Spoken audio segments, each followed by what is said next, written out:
अस्सलाम वालेकुम, मैं हूं आयशा इरशाद और आप देख रहे हैं उर्दू क्रॉनिकल। सरकारी वकील ने कहा है कि साइफर केस में इमरान खान को 14 साल की कैद या फिर सज़ाए मौत दिलवाने की कोशिश करेंगे। नाज़रीन, आपको बताते हैं, जैसा कि आप सब लोग जानते हैं कि इमरान खान इस वक्त साइफर केस में जेल में हैं। साइफर केस में स्पेशल प्रोसिक्यूटर रिजवान अब्बासी ने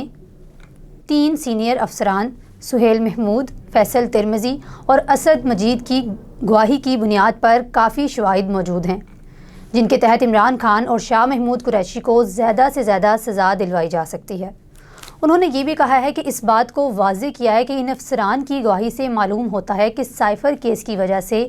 पाक अमरीका ताल्लुकात भी मुतासिर हुए हैं और इससे पाकिस्तान के जो दुश्मन ममालिक हैं उनको इसका फ़ायदा पहुंचा है। ताहम साइफर केस में इमरान खान के वकील सफ़ाई सलमान सफदर ने सुप्रीम कोर्ट की जानिब से इमरान खान और शाह महमूद कुरैशी को ज़मानत पर रिहा करने के फ़ैसले के बाद ये कहा था कि सुप्रीम कोर्ट के ऑर्डर की वजह से साइफर केस के गुब्बारे से हवा निकल गई है।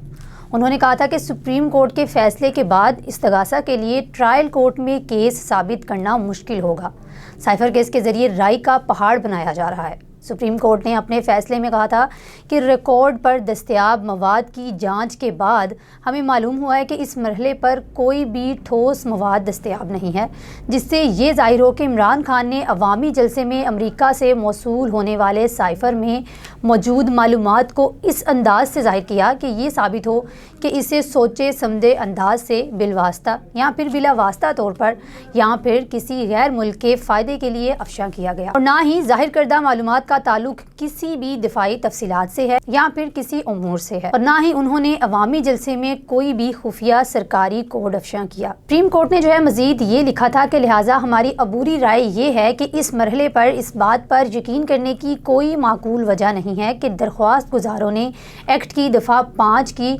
शिक बी के तहत काबिल सज़ा जुर्म का इर्तिकाब किया है, लेकिन इसकी बजाय इस जुर्म के हवाले से मज़ीद इंक्वायरी की गुंजाइश अभी मौजूद है और इस बात का तयन ट्रायल कोर्ट फ्रीकैन की गवाही रिकॉर्ड करने के बाद करेगी। इस्तगासा का सबसे ज़्यादा इन्हिसार वजारत ख़ारजा के 3 सीनियर अफसरान की गवाही पर है, जिन्हें वो अहम करार देता है। इन अफसरान में उस वक्त के सेक्रेटरी ख़ारजा सुहेल महमूद, उस वक्त के पाकिस्तानी सफ़ीर बराए अमेरिका असद मजीद और उस वक्त के एडिशनल सेक्रेटरी ख़ारजा फैसल तिरमिज़ी शामिल हैं। ऑफिशियल सीक्रेट एक्ट के सेक्शन 5 की शिक बी के तहत सज़ा 14 साल कैद या फिर सज़ाए मौत है। सुप्रीम कोर्ट के फैसले में ये बताया गया है कि ऑफिशियल सीक्रेट एक्ट के सेक्शन 5 की ज़ेली शिक नंबर ए ता डी के तहत गलत अंदाज से खुफिया सरकारी मालूमात के फैलाव के जुराइम पर सेक्शन 5 की ज़ेली शिक के तहत सज़ा सुनाई जाती है, जिस पर 2 साल तक की कैद की सज़ा या फिर जुर्माना या फिर दोनों सज़ाएं एक साथ भी दी जा सकती हैं, और इस एक्ट के सेक्शन 12 की शिक बी के तहत काबिल ज़मानत जुराइम हैं।